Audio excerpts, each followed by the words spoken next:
Podcast with Aaron Cow. I throw balls far. You want good words? Data language. Talk real sports with a real man. Come after me!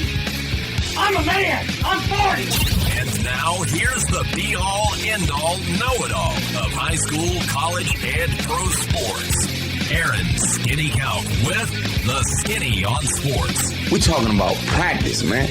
I'm the MVP.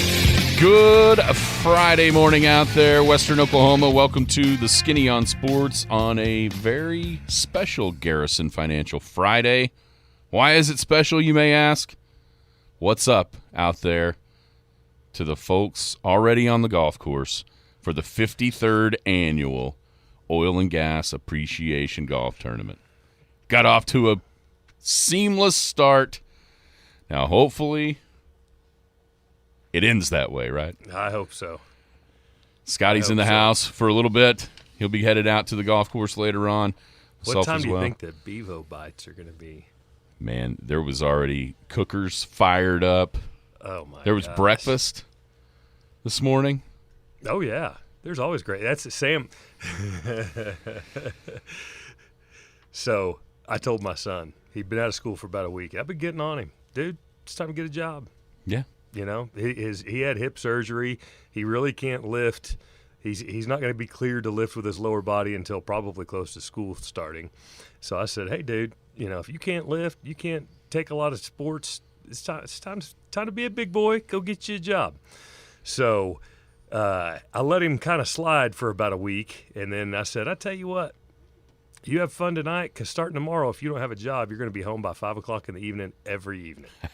And it's weird. He got a job by 10 o'clock the next morning. It's funny how all of a sudden everybody was hiring.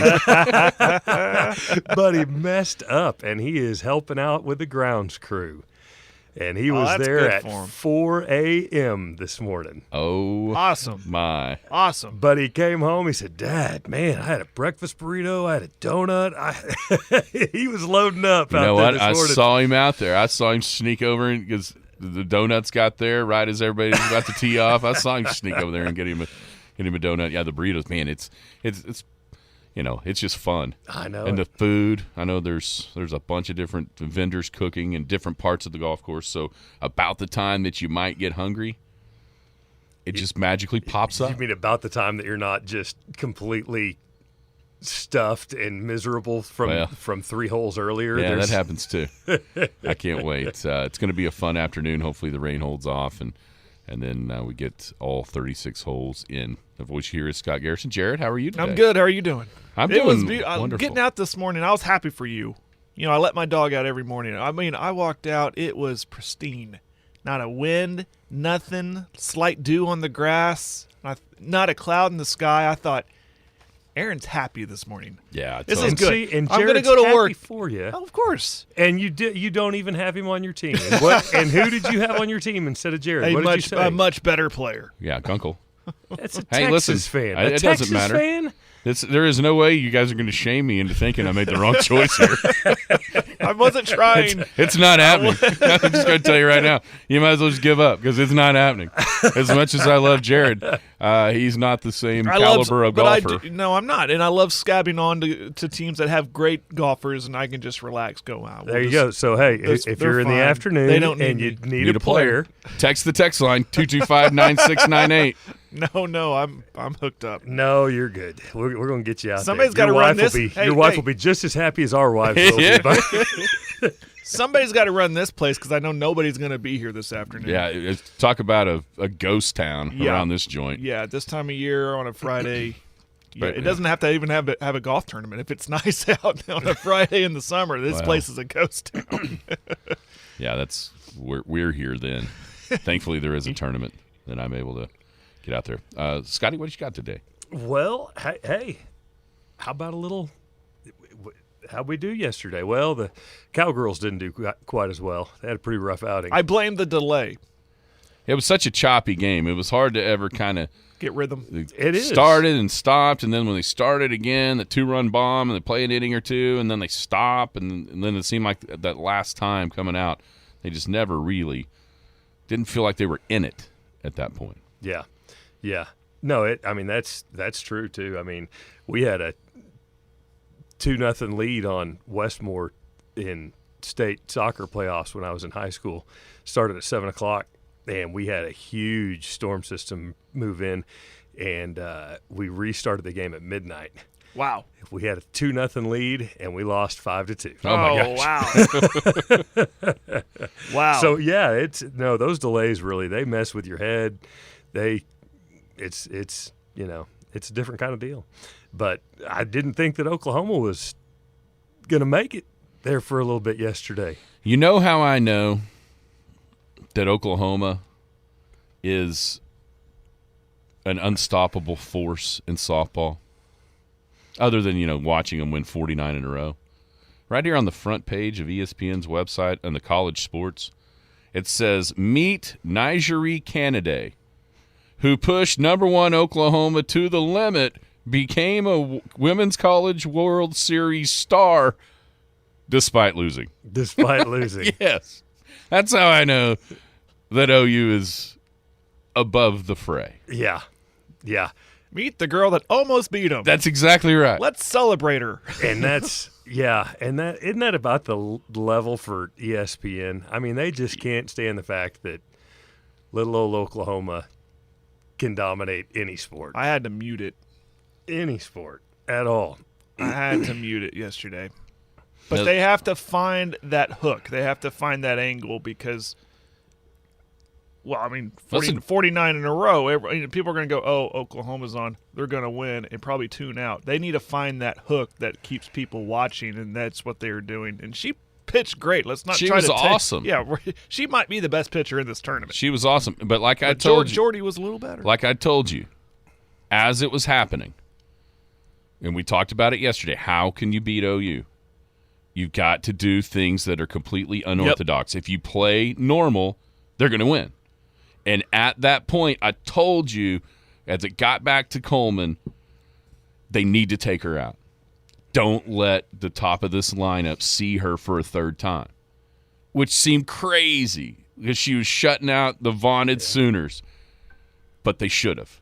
You just have to do things that don't make any sense. Because then what happened? Yeah. Then that happened. Another hit, booted it, 2-0, game over. Probably got her timing down a little bit. Oh, you could see. Oh, you see it all the kind of time. from like Kinsey Hansen's at bat the second time around. She hit a screaming line drive to the first baseman right at her, and she caught it.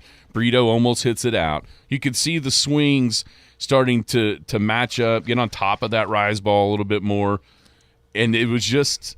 I know it doesn't make any sense when she was shutting out OU through 4 2/3 innings, has the best ERA in the country, the best pitcher maybe in the tournament, like Jared said, but they should have taken her out. Yeah, you're right. Don't let them see that many pitches. You have to do the unconventional stuff to try to pull off monumental upsets. That's true. You got to pull out the Statue of Liberty play, right? You got to do stuff like that to get the upsets. And the hook and ladder. All of it. You got to throw everything in the kitchen sink and the ladder at them. And nobody wants to mention that we didn't have 5 starters. Well, see, you bringing up I see there's no bitterness or anger in me at all. Of course not. Oh, man, what was the guy that got sent home? That may have been the next year. There were 5 of them. From the Burlington Coat Factory. Yeah. Yeah. Mo Dampier, was that him? I mean, you're already getting more free stuff than you ever imagined in your entire life. So let's go steal something. Didn't have a fur coat in that swag bag, baby. In the desert. Yeah, it wasn't like it was the Pinstripe Bowl. So, hey, how much money do you think? I knew this was going to be the question. I almost looked this up. How much money do you think the Women's College World Series is going to bring into Oklahoma City this year? Like the economic impact of it? The economic impact. I love these. Oh, wow. And we're talking in a span of a little less than a week. Yeah, like Thursday to Wednesday if it goes. But if the rain keeps coming, it might be a full week. I'm going to say $95 million. That's a little overreach. Oh, is it? I mean, that's a little overreach. Yeah, $25 million. I almost said 25. $25 million. Yeah, that's a lot of money. Yeah, it is.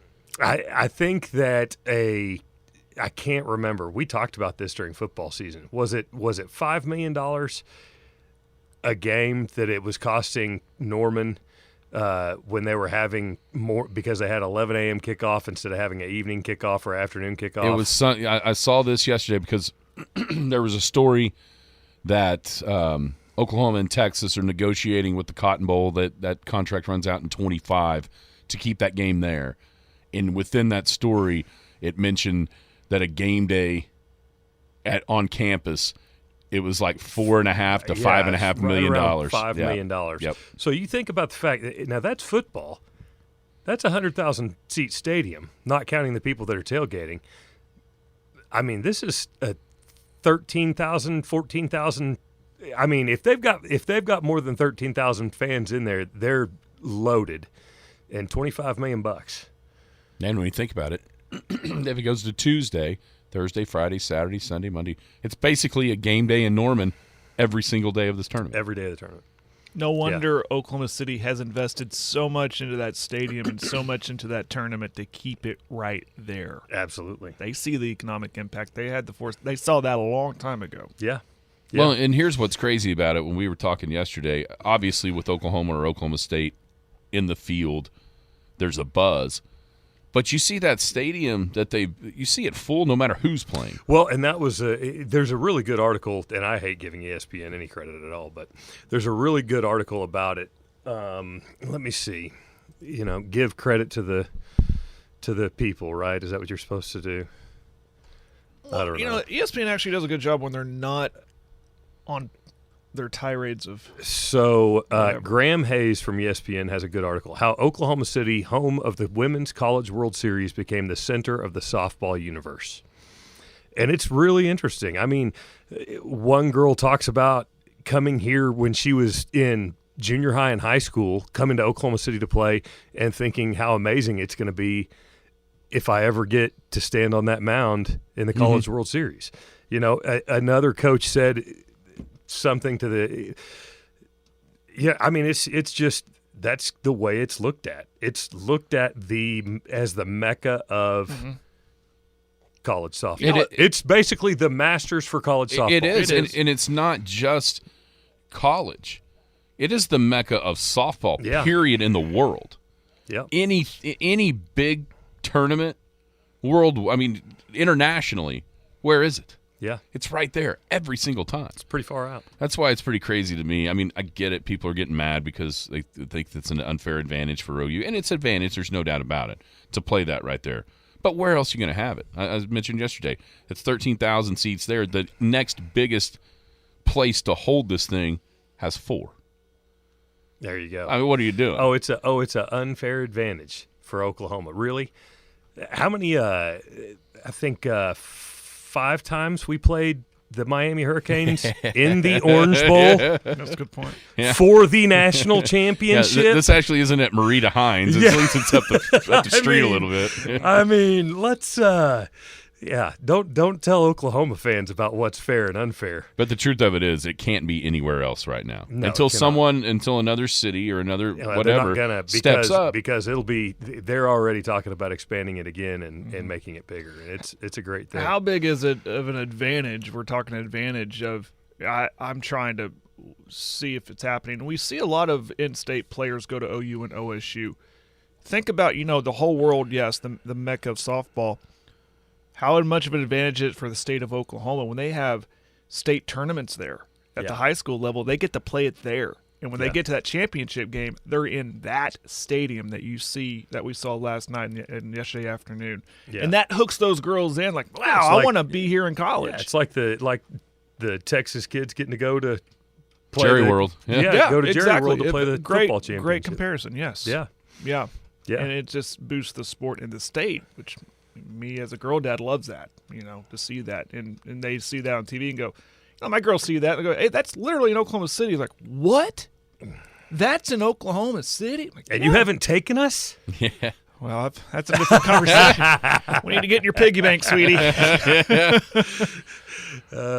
So, all right, enough of this. Who are you playing with today? I am playing with Roy and Jason Keener and Chance Silas. So, and you are on the tee box with Colby? Yeah, I'm on the tee box with all of the Oklahoma State fans. It's awful. Who all's going to be? You know what blows my? I mean, it's like, You got a Florida State hat? Just wear that. have you noticed if they're and oh man, I'm going to hear about this afternoon. If they're an Oklahoma State fan, every day that they play golf, there's a different article of Oklahoma State gear that they're wearing. I mean, is that the only way you identify? I am not going to say a word about this because it will get me in trouble at the house. I will be very quiet on this subject. It's just unbelievable. It's just so it's Colby, Mikey, be orange everywhere. It's going to make me nauseous. It's going to be Colby, Mikey, Matt Ham. Okay, Matt's coming. Yeah, here. Yep. And now I'm going to get in trouble because I can't remember who the fourth is. Yeah, I mean, you know who Matt is because his mouth just never stops the entire tournament. It's just constant ramblings of pistols pewing. All right. Bless their hearts. This is exactly what we were hoping for on an Old Guest Friday. All right, tell everybody about what you got going on down at Garrison Financial. Yeah, we are, and Oklahoma State fans. I love to work with Oklahoma State fans. Don't get me wrong. Man, I'm chasing off possible clientele here, aren't I? Yeah, I don't know if I'd work with a Texas fan. Is it Scott at pokewealth.com? No, it's not. No, it's not. I mean, wouldn't you rather be wealthy sooner? Yeah, Scott at Soonerwealth.com. There you go. Yeah. Come down and see me. We'll work on your financial plan. We'll see how we can navigate this market. For some people, being in the market's not really the answer. They don't have that type of risk aversion, and they need some safer alternatives, and we can do that. We can find some safer ways to invest your money that actually gets a return instead of 0.5% sitting in an account somewhere. So holler at me, come see me. Let's make a plan, and let's make your money work efficiently. Very good. Scott at Soonerwealth.com, Garrison Financial, 124 North Main in Elk City. We'll see you here in just a little bit this afternoon, Scotty. When we come back, more of the College World Series. Also, the SEC. Sticking with 8-game conference schedule, but for how long and why?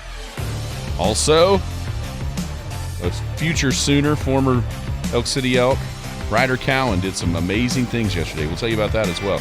Skinny on Sports coming back on a Garrison Financial Friday. Hello, my name is Scott Garrison. You may remember me as Scott the Barber or just as Ron and Carla's son. I've been involved in our community since opening Scott's Barbershop on the southeast corner of 3rd and Main in 1998. Now I'm back in the same building as Garrison Financial. I started investing in my 20s. I invested through the dot-com crash and the Great Recession. I started caring for other people's money in 2018, and I truly enjoy sitting down with my clients, understanding their wants and needs as well as what keeps them up at night. Whether my friends just want me to invest a little of their savings or want me to work with their tax and legal professionals to strive towards optimal efficiency, we can do it all. I believe communication is key to helping my clients reach their goals. For if we are faithful over a few things, we shall be given more. Contact me at scott@soonerwealth.com. Securities offered through registered representatives of Cambridge Investment Research, Inc., a broker-dealer member FINRA and SIPC. Advisory services offered through Cambridge Investment Research Advisors, Inc., a registered investment advisor. Garrison Financial and Cambridge are not affiliated. This communication is strictly intended for individuals residing in the states of Colorado, Nevada, Oklahoma, and Texas. No offers may be made or accepted from any resident outside the specific states referenced. Cambridge does not offer tax and legal advice. The Skinny on Sports. We're back. Skinny on Sports, 98 Point Works Animal. It's a Garrison Financial, a Friday. Scott was just in here talking about all the different things that he's got available. He's full financial planner. He can do it all. It means shop the open market value on your life insurance and investments. If you're one of those folks that likes to kind of manage stuff, likes to dabble with it, but you're just not quite sure how to get started, he can charge you to build your plan that then you can manage, or he can just manage everything. At Soonerwealth.com is his email address. 1 Main Street is his location. Go give Scott a visit. And financial. All right, about the Women's College Worlds in the opener there, Jared. Man, a good day yesterday. Is able to, I think, probably got more in than maybe we thought with the weather coming through there. Both games in the early finish without any delays. And then in the afternoon, that thing was choppy. And you didn't even get to take the field. They're going to go at noon today, and then that has to turn around at 8:30 tonight and play Oklahoma State in game. But in the OU game, it was almost like an old school softball game. You know, back when this thing started gaining popularity, I feel like you saw a whole bunch of 1-0, 2-1. It could go, scoreless through 7, 8, 9 innings sometimes, and it felt like that's where that thing was headed before Oklahoma finally broke through there in the 5th. I love games like that. I love good battles like that, especially between those two great pitchers. It's a lot of fun, but and one mistake made by Stanford there in the, did it help me, 5th inning? Yeah, fifth inning, and that was, and we were watching it, and as soon as that happened, we were both kind of like, well, that could be it, because Jordy Ball, I mean, give Canada her enough credit. I mean, all the credit. She pitched a fantastic game. Reminded me of the young lady from a couple years ago. Odyssey Alexander. You remind me of her. James Madison, no doubt. And then, but then you got to give credit to Ball too, because without Ball's pitching, I mean, she got herself out of some jams more than once. And that kept her team, gave her, and as long as she was in the ring there, I thought that gives OU all the opportunity to win, and they're gonna, as the longer this thing goes on, a 0-0 tie. The people would say, well, there's that pressure we're talking about. That pressure would be on OU more to break through. But I kind of beg to differ. Sometimes the team that's pulling off the upset, the longer they could stretch it out, then that pressure builds for them too. Because like, man, here it is 0-0, but we have got to score. We cannot hit off this Jordy Ball. So, but great game. I mean, the pitching matchup, the pitching duel was extremely fun to watch, and makes me wonder now with Tennessee next, who put up 10 runs on Alabama, because that was the best pitcher, what we think is in this tournament. Is that ease off? Now can OU look forward and go, okay, we don't have to see her now. Maybe later. But now we just worry about Tennessee. Would they have more success against a less talented pitcher, if that makes sense? Yeah, there's two. I mean, I think Tennessee, they were one of the teams that kind of has a two-headed monster on the mound that some others don't. Mm-hmm. Without Oklahoma not seeing obviously Canada before yesterday, not seeing these girls, it's a different challenge, and I wonder, talking about maybe pulling her at that time, I wonder if Tennessee will look at that and kind of go with that strategy. There was a lot of times early on, even in the Big 12, where the coaches wouldn't allow the OU hitters to see their pitcher twice. It was like one time through the lineup, you're done. One time through the lineup, you're done. And I wonder if that strategy comes back. We haven't seen it lately. That was more of the first of the year kind of stuff, and it really did seem like it threw OU's offense off balance a little bit just by not getting comfortable, in the box against multiple pitchers. But, I don't know if did anything yesterday kind of change your mind of what you think the ultimate result of this thing is going to be? No. Well, no.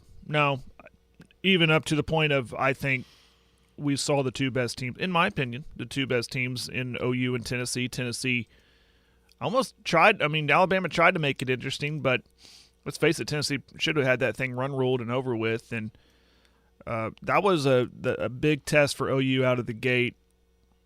No, nothing changes my mind. I think OU's the best team, and I think Tennessee was going to meet them there in the championship series. So that means that tomorrow's game, tune in. That one could be epic. Oklahoma State, we mentioned, lost 8-0 to Florida State. Kate Sandercock is, it seems like she has been there forever. Yeah. But she was good, kept OSU off balance. She went 5 scoreless, gave up 4 hits, struck out 4 and walked 2. With what happened in the challenge that is Tennessee next for Oklahoma, if OSU can get by today, do you think that loss makes it less or more likely that we could see Bedlam? I want to say less likely. Just because you don't think Oklahoma's going to lose? Well, I'm kind of standing on what I said yesterday. I don't think we'll see him there, and I had a feeling that Florida State would give Oklahoma State problems. I just had that feeling. And I wasn't going it by chalk just because they were seated higher. I just thought they're just a slightly better team. And it was unfortunate. The weather thing, I think, is a thing. The delay was a thing. But it was 2-0 when they went to a delay. Am I right? Yeah, they hit a home run in the first. Well, it got delayed to begin with. They delayed to start, and then they got started. Then it took a 2-0 lead, and then it was into like the third or so. And yeah. Yeah. I was fortunate. I got home late last night. I was still able to watch the majority of that game. But I think those start and stops has problems. But the other team has to deal with it too. I mean, it can't be a built-in excuse for OSU because Florida State had to sit and wait too. So but my point is, I think there's a rhythm thing, especially when you're behind and then you stop and then you can't re-find rhythm and so it just makes a tougher road to hoe for OSU.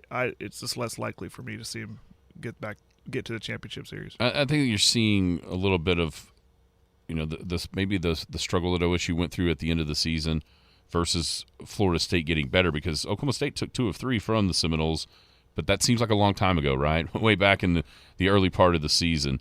And after a great performance back-to-back weekends in the regionals and then in the super regionals, in the time where a lot of people thought OSU could be in trouble, just to get to Oklahoma City, it just kind of fell flat, man. It's like you got there, and I was of the opinion that kind of getting past that is going to allow them to be just free and clear and go out and continue to roll, and that just isn't what happened whatsoever last night against Florida State. What else sucks about that delay is it took the crowd away. There's a lot of people who just decided to go home. It was a Thursday night. People still have to work the next day. I mean, if this was on a Friday night, that OSU crowd may have hung out, and stuck around as long as possible. But when that thing in, like right at midnight, 11:30, I mean, it was late, and we talk about the great crowds, but you can't blame them for not wanting to stick around. And then they tell you clearly there's lightning in the area, go to a safe spot, clear the stadium, all that stuff. And some people are like, let's just go home. I got work tomorrow, hon. Let's put the kids to bed. Let's go. And that's a part of it, too. It was a weird atmosphere once that completed because there's barely anybody there. Right. Just so late. And so in all that advantage that was pre-tournament talk for Oklahoma and Oklahoma State gets wiped away with that weather, no doubt. So now today, as I mentioned, Utah and Washington were not able to even get on the field yesterday in the first round. And part of me was hoping they would. I was like, I will stay up. So they'll start at noon today. Then you'll have the first elimination game at 6 o'clock between Stanford and Alabama. And then the nightcap will be Oklahoma State against whoever loses Washington, Utah. Then tomorrow, the winner's bracket takes the field with a couple of games. Obviously, OU and Tennessee is at 2 o'clock, and then whoever wins that Washington-Utah game will play Florida State after that. So that's kind of what's going on up at Oklahoma City in the Women's College World Series. Regionals, baseball-wise, start today. Oklahoma's in Virginia at Charlottesville. In that regional, they'll take on East Carolina. That's a 6 o'clock start tonight. Virginia and Army will get going here in about an hour and a half. I think there's an 11 o'clock first pitch there. And then up at Stillwater at O'Brate Stadium, Oklahoma State, the 11th seed nationally. They'll play ORU 6 o'clock tonight. Golden Eagles knocked off the Cowboys twice this season in their 2 matchups, but they're going to see a totally different arm from OSU tonight than what they did in those other 2 matchups. And then at noon, you've got Dallas Baptist and Washington from O'Brate and Stillwater. What are your thoughts to look ahead to the baseball stuff? Well, let's see if OU can put together another magical run. They're familiar with the East Coast and playoff baseball. Be interesting to see what happens over there. I think they got a good seed for that region, for the other teams that are there, and you never know. So, and I'm hearing that they're getting healthier and healthier. So we'll see if they can believe that they can put together another run. It'd be interesting to see what happens tonight at 6. And then OSU, listen, I don't think they'll have any problems, to be honest with you. There's all that talk, like you just mentioned, ORU knocked them off a couple times. Dallas Baptist got them. Yeah, well, they split too. Split a pair. Yep. I mean, there's going to be that banter of, these are teams that can get OSU. And no, forget it. Forget about it. This is playoff baseball at O'Brate in Stillwater. This is a College World Series quality team in OSU. I don't think they're going to have any problems in this region. To be honest with you, I'll be shocked. I'd be absolutely. This isn't Arkansas. That's right. This is ORU and Dallas Baptist. Good teams in their own right, but OSU is just better.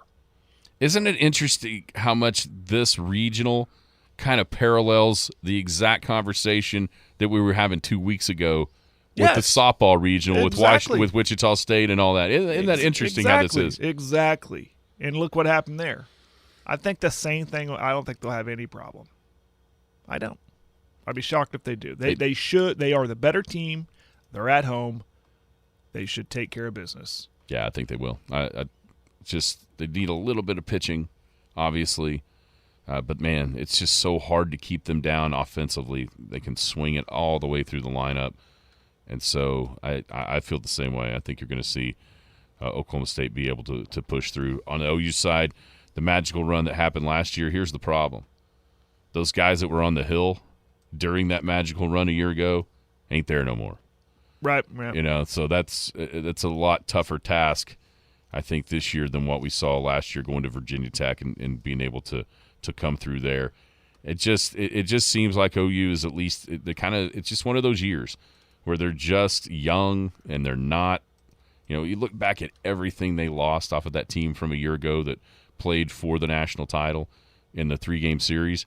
Look what they lost, and it's obvious why this has not been nearly the season that a lot of people hoped coming off of that magical run last year. And quite honestly, the truth was that team just kind of found something at the end. Yeah, you've seen it before. But having said that, it's possible. Because do you happen to remember that last year, the team that beat Oklahoma at the end, Ole Miss, was the very last team to get into the tournament? That's why you play it. Yeah. OU was one of the last 4 this year, the last 4 in, to be able to get into the regional. So it's possible. But if you're asking me, one of the 2 state schools moves on, the other one doesn't, I'll clearly be on the OSU side of that the Cowboys would move on, and then you see whether or not they have to go to Vanderbilt or if somebody upsets them, they have to come back to O'Brate next week. With the youth at OU, it still feels, even last year, it felt like they're a couple years away. And then, he's gotten some good guys in there, and that you've seen sporadically throughout the season produce. I mean, true freshman guys. And now it feels like they're a year away, right? It feels like they're on the cusp. And they're a good team with a good coach, and he's building something. And I think the vision was 4 or 5 years down the road, we'll have something rolling a little bit. And maybe, of course, last year, obviously, way ahead of schedule. So we'll just see. We'll see what happens. You still got to go. Pitching's big. You got to have pitching. And that's not, that's not there this year. But they still have some big bats. They got good defense. But the pitching has to be on point to give that for them to have a chance. All right, staying with the Oklahoma theme.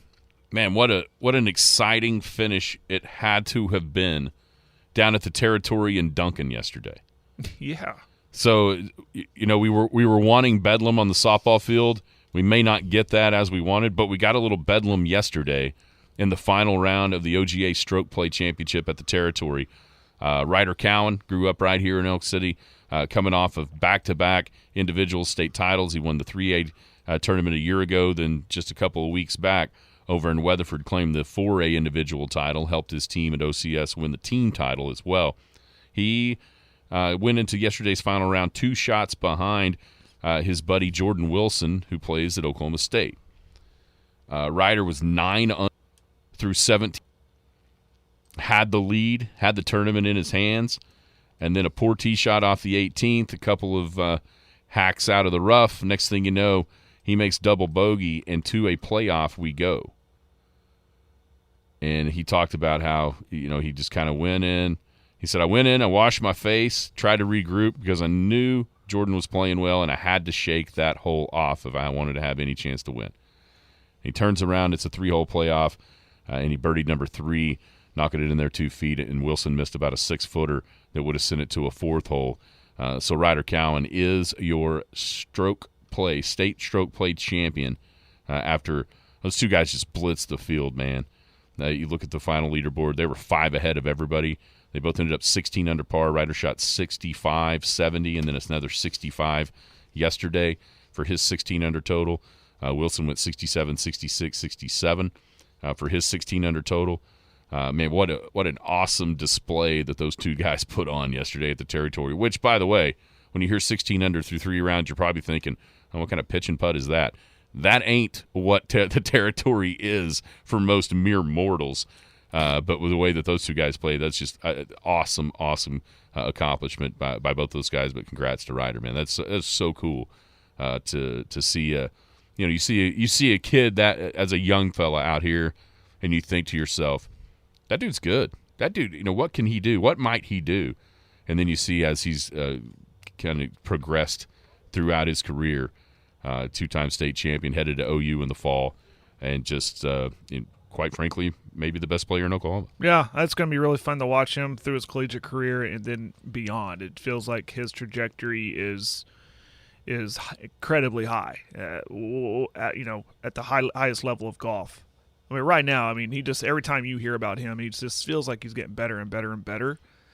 And case in point right there. And I love that approach. Go in, watch your face, just say, can't let this hole beat me. I'll just go out there. And it's an incredible, mature way to approach it, because you could let a hole like that beat you.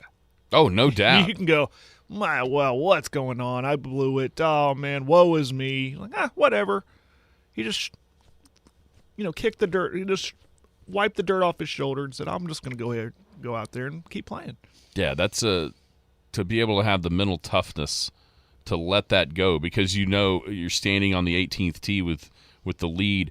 Kind of, some of us start thinking about the trophy, and instead, then it's gone, and you have to kind of regroup. That's really, really impressive for him to be able to kind of, like you say, shake that disappointment off, and then come back and play solid and end up birding in the third hole to win the stroke play. It had to have been a comfortable pairing. It talks about in the story I'm reading in the Golf Oklahoma magazine how those guys play really frequently out at Oak Tree. And you know who the third in the group often is? Who's that? Victor Hovland. Really? Yeah. That's fun. And said they're accustomed to watching both guys. And he said a lot of fun. We both played well. Jordan's a great player. And he's the writer, so I'm proud of the way he played today. Says a lot like our rounds at Oak Tree. We always have a good time playing with each other. And today was no different. So that is awesome. And did you see that trophy? Yeah, he probably lifted it up and said, take the picture. Take it. I'm looking at a picture with him holding the trophy. He's kind of leaning back a little bit. And it's about down. His forearms are kind of, you can see the bulge of the tension.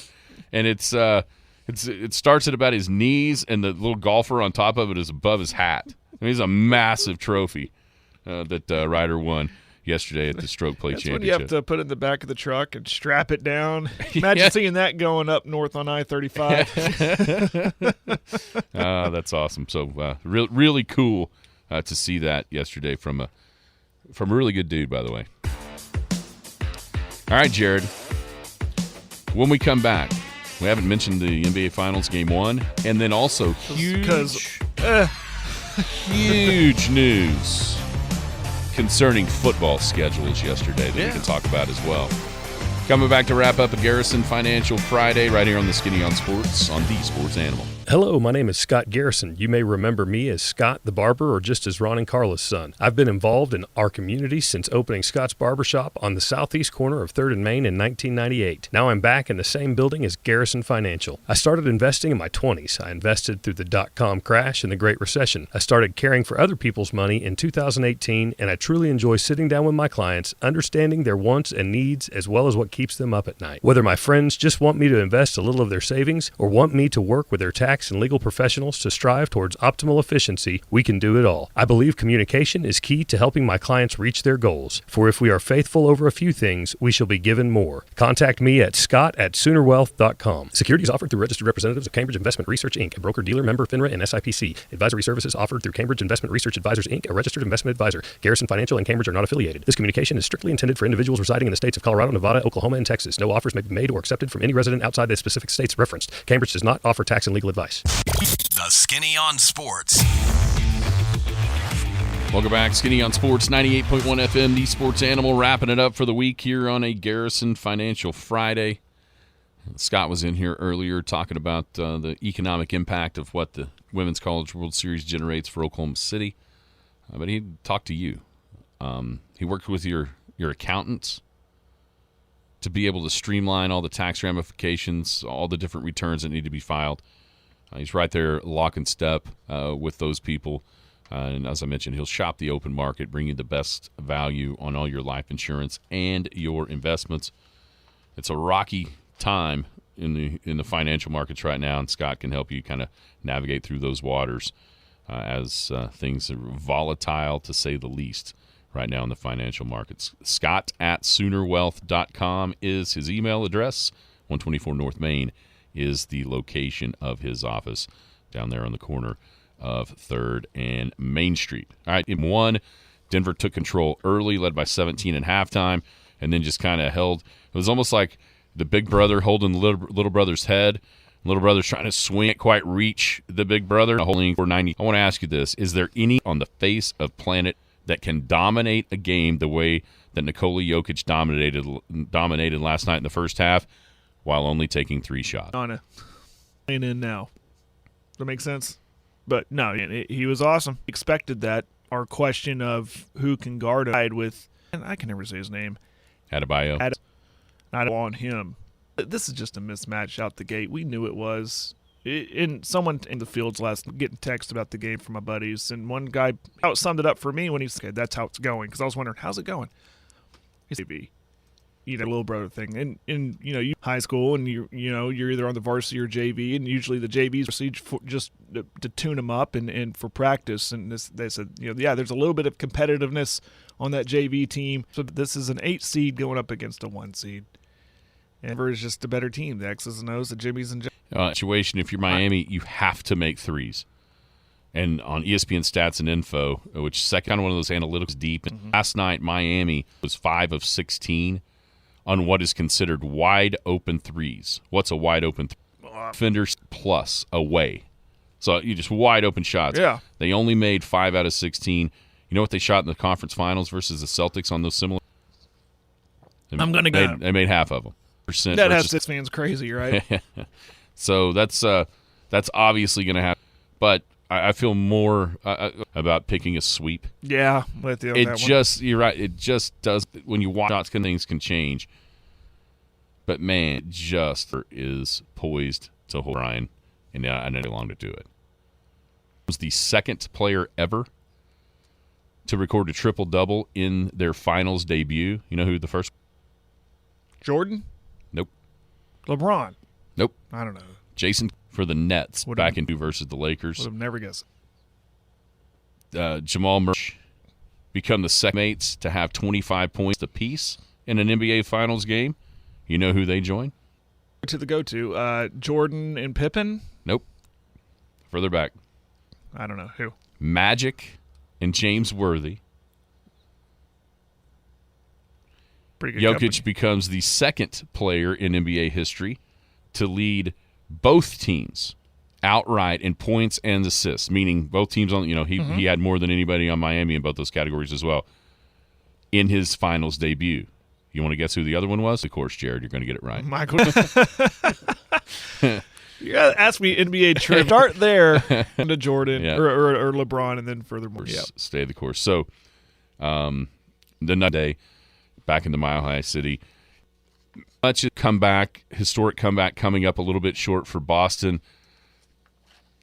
Today, cool as that might happening, is right. The Heat are matched, whereas they were a lot to handle at you than what Miami is. How much credit should Denver give Boston for stretching that series out? Yeah, I just don't know if it matters. Is that a thing? Maybe. We talked about the rust versus rest yesterday and how many the team that rested was, too, in these situations where they had the other team played a Game 7. Miami just doesn't have the horse last night. Problem was it took him 25. Miami only got to the line versus 20 for Denver. And it wasn't like the refs they had to take threes. Don't have a down with Jokic. He was good. 20 floor. And that's just how good Jokic is. And I think people are going to be mesmerized by what he can do. Pass just off the charts. And he'll turn his passing is so good. Twice, just left elbow jumpers in order to make a great pass for a layup. I mean, it's just, man, he's good. He is, and he doesn't look like he's good, if that makes sense, because he just kind of rumbles around out there the way he moves. But he can get it. And I feel good. The Nuggets, you want to talk about shocker. I'll be shocked if they don't win the series. It's just how many games does it take?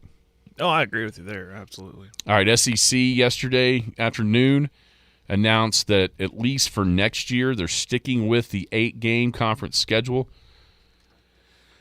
How surprised this is that they're going to do this, and how much do you think that this is a thing just for next or in 2020 in Texas conference? I mean, I know the schedules are going to be released in 2 weeks for that 2024 season. How long that this 8-game thing's? 1 year. I feel like this was a compromise until they can really figure it out. So it's kind of like a test run.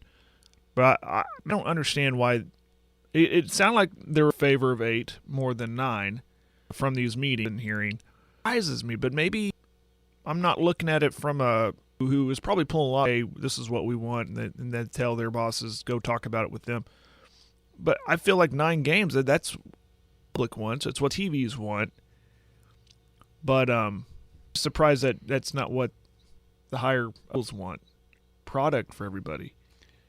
For the fan, it does. Right. So that's where I failed to. Is it a better product for this? Do the schools? Which is 100% one. Why? They're making millions of dollars, and what kind of goes into that? Making a bowl game, having a winning record, and that kind of thing where you can schedule ends. My concern is correct me if I'm wrong because it's very convoluted. You get to play one rival a year with an 8-game schedule, correct? That's right. So what happens to OU Texas? Texas is the rivalry. That's who's playing. That is 100%. It's not going to go to every. No. I'll admit it. That's my worry is that what would happen to that because A&M steps in and goes, no, we want Texas, which is I don't see A&M ever do it because they're such a the league. But, that just seems like a rivalry within itself too, obviously. The beauty of the 9 is if you're clearly it's going to be Auburn. Yeah. But Tennessee. If you're Tennessee, but you've also got Bama. Georgia, you've got Florida, but you've also got – people don't realize longest running – that's why the 9 made so much more sense. 3 kind of permanent, and then you switched around with – do you realize? I mean, it seems like A&M's ever now, right? Never been to College Station. Did not realize that. When they were there, and then they had never been to College Station. It's the problem to me with the 8-game and getting to 16.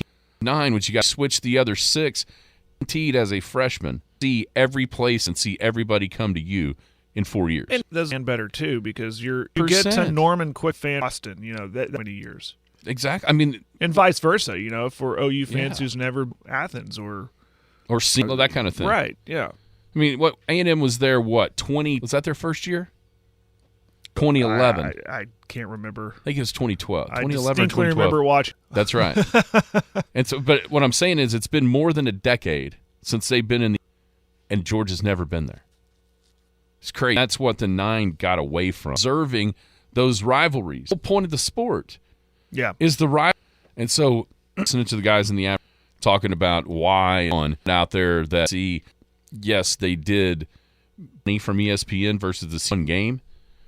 Trying to hold out hope that maybe a 9-game even generate more revenue, basically, instead of having the 8. It doesn't mean because of ESPN, just paying for the marquee game. They're, you know what I'm saying? They're not looking for the more inventory necessarily down the list. But we'll see what happens. It does seem like a test run, right? I just can't imagine it's going to stay this way. If it does, what does that do? Because right now, for 2024, Oklahoma needs two non-conference games. I think they were probably banking on the idea of having 9 conference games and then just having to find one. I think they got Temple and Tulane, now looking for 2.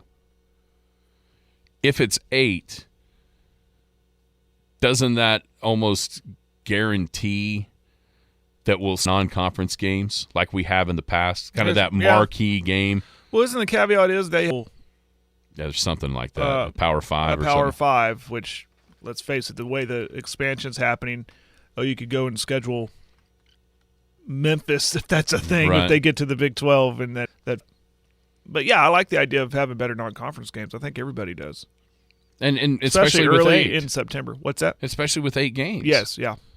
With 9, you replace Tulsa with even if it's Mississippi State or even, you know what I'm saying, even if it's Kentucky, it's still a way better opponent than what you could get in some of those, you know, guarantee money games or what have you.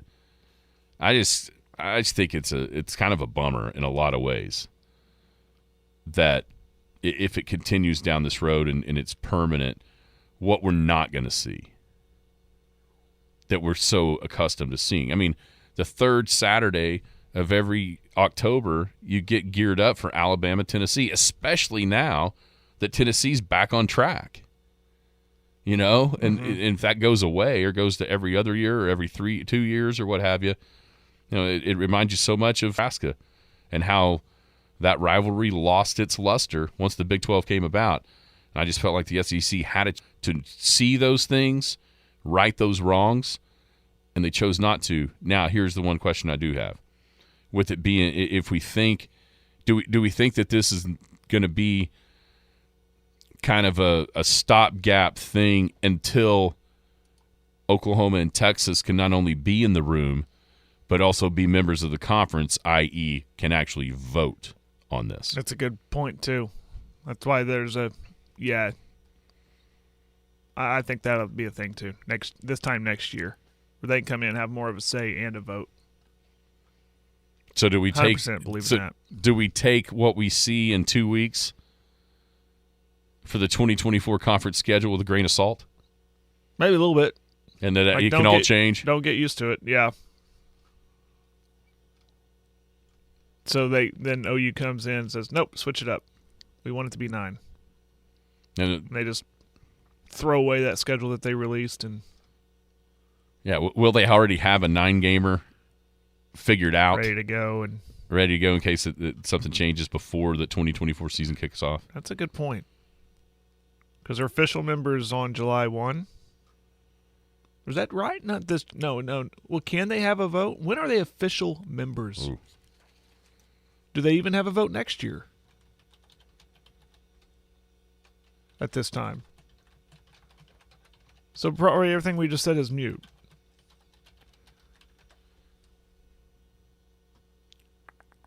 I don't think they're official members until July 1. Maybe July 1 of 24. That's right. Yeah. That's why we're seeing this. Yeah, that's we're going right. to play that 24 schedule that we're going to get. That's in right. 2 weeks. It may be just a 1 year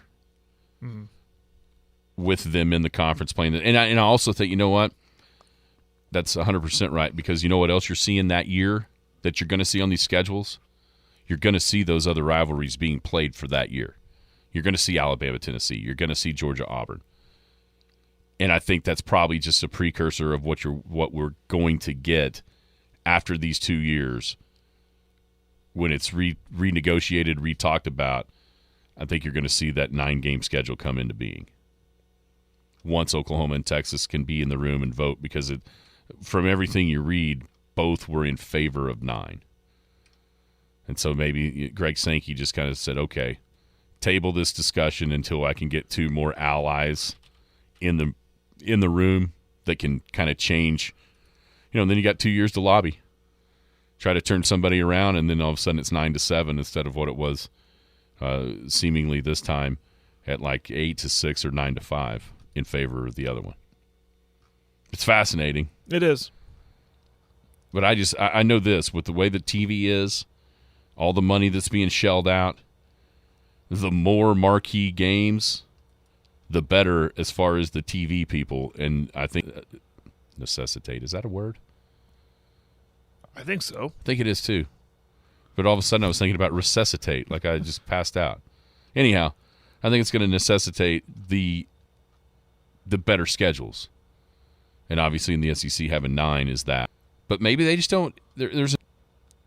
We've always accused the SEC close to members. You kind of forget the arguments that you always had against them, test time or playoff time.